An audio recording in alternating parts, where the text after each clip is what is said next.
This film was a coming together of two very powerful communities. I know a lot of cast and crew who are absolutely out of the park incredible and brought them to the table, but no craftsperson can do their craft without the right tools.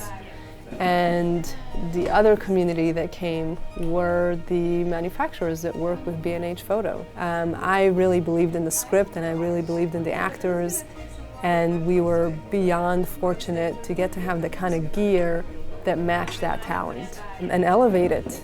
I feel as a director that what I saw looking at the monitor inspired my work. It pushed me to think further when I saw an image that just mouth-wateringly incredible.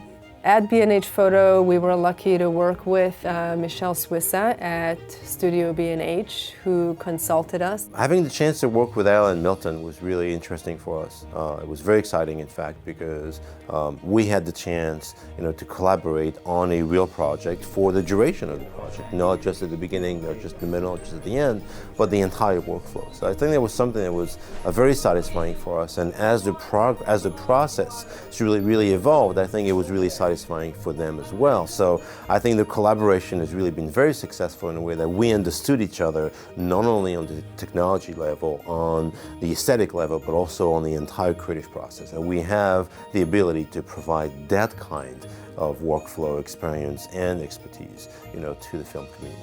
So in terms of the technology choices, I think that was really early on. We had all the common discussions as to whether we're going to do 4K, 2K, HD, what's better for the project. And really what was the driving factor in all of this was how does Ela want her film to look like? What is really the aesthetic and the style of what she wants to project, when she shows the film to her audience. And I think that was really the reason why we went to the realization that being mobile, having a camera and a set of tools that would allow us to have very high sensitivity in low light was really critical.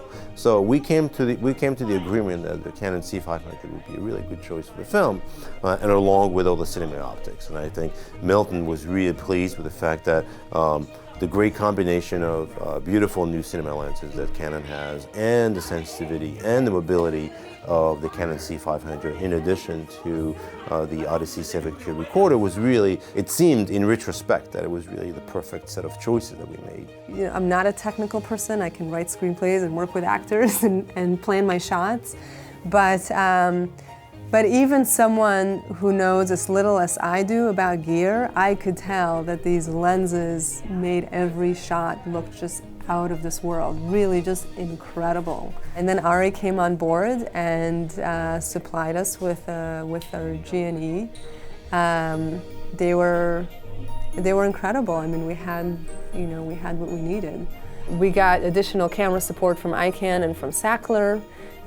We got to use a gorgeous Sony monitor on set. As an actor-director, I'm not at the monitor during a shot, but I use the monitor all the time. I'm at the monitor when we're framing it with a stand-in, and then I'm at the monitor when we're playing back what we shot. And it makes all the difference to be able to get a take, look at the monitor, and see this beautiful image that just makes you want to do even better as talent. I think the discussions really were centered on what kind of format we wanted to actually capture the images on. And early on, there was all this talk about 4K, and we actually moved away from 4K simply because we believed that the project would be well served, better served, in fact, by using the 2K 12-bit mode that the C500 can actually record. And the reason for that is, low light, richness in deep colors was something that we would get a better result on with a 12-bit color depth than we would get with actual 4K. So the resolution being a little less important in this case, and the color definition was being a little more important, we had, again, the perfect tools to actually provide what Ela and Milton wanted to create. I fell in love with Milton in 2009 when I first met him, and we worked on my first film, Foreign Letters, together. He's phenomenal and brilliant and amazing at what he does, but what's really fun about him is that he's very good at serving a director's vision and bringing his own ideas to it. So he doesn't just execute things, he really, really is a true collaborator. And the word that I gave him that we hung everything on was the word fairy tale. And I thought of it as an urban fairy tale, and everything about it speaks to that, including the costumes and the colors and the filter that he used and the way he lit it. Everything was about creating this fairy tale that has this gritty urban feel to it. And right now, while I'm editing, I've never used a G-Raid before, and again, I'm not a technical person, but holy cow. I mean, it's an incredible experience as an editor to turn a drive on.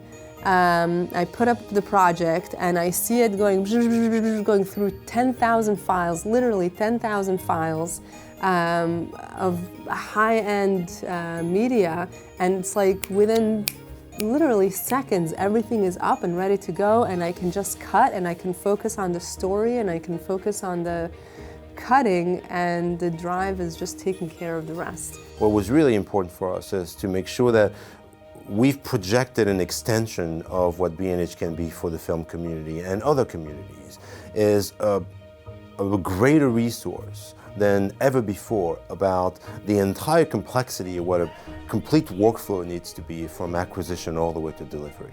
And I think that's something that was really critical for us. It was put to the test, and I think this was an entirely successful collaboration, a partnership that really we hope to be able to continue with other members of the community and provide them with the same kind of resource that's related to creative process versus technology. What's the best mix for all these things to come together and help you put together a project that really is going to make a difference for you? I can't imagine making this film without this community of sponsorships, and I really, even though I'm a writer, I don't have the words to say how grateful I am.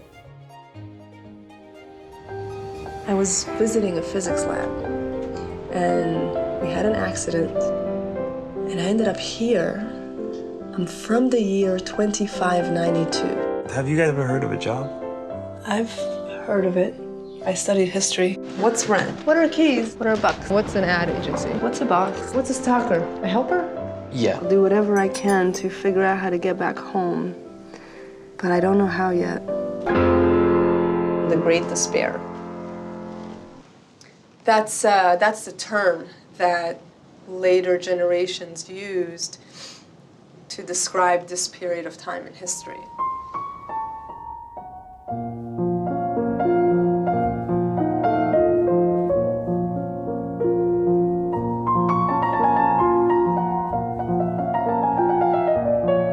I need you to be kind to me, even if it breaks your heart to do it.